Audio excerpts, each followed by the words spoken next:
What led us into using Teatseal, we had tried everything else pretty much. Culling cows, careful of where they walked, not using the dog too much, and yeah, treating everything we could as soon as possible, RMTing the herd. And all options were used and we had nowhere else to go. Our vet convinced us to use Teatseal. The first response, I guess, was calving.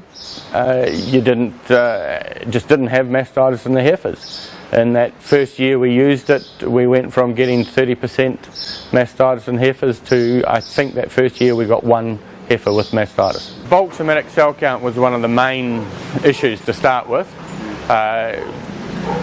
We were quite happy to get a count under 300,000. It's consistently sat well above the 300,000. Borderline grading, but fortunately hardly ever graded.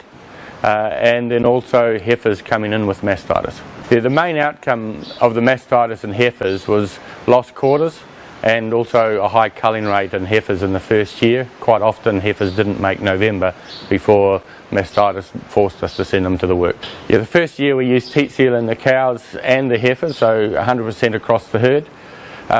We noticed a remarkable drop in somatic cell count from around that 300 to about the 150s. In a lower payout season, definitely I would continue to use it, because when you add up the cost of cow losses and grading and penicillin,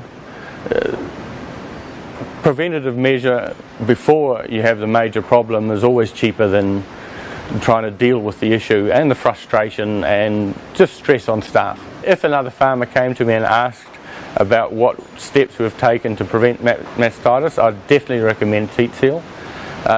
It's certainly helped in our problem and made a lot more stress-free farming in the spring, and cost effectiveness, great.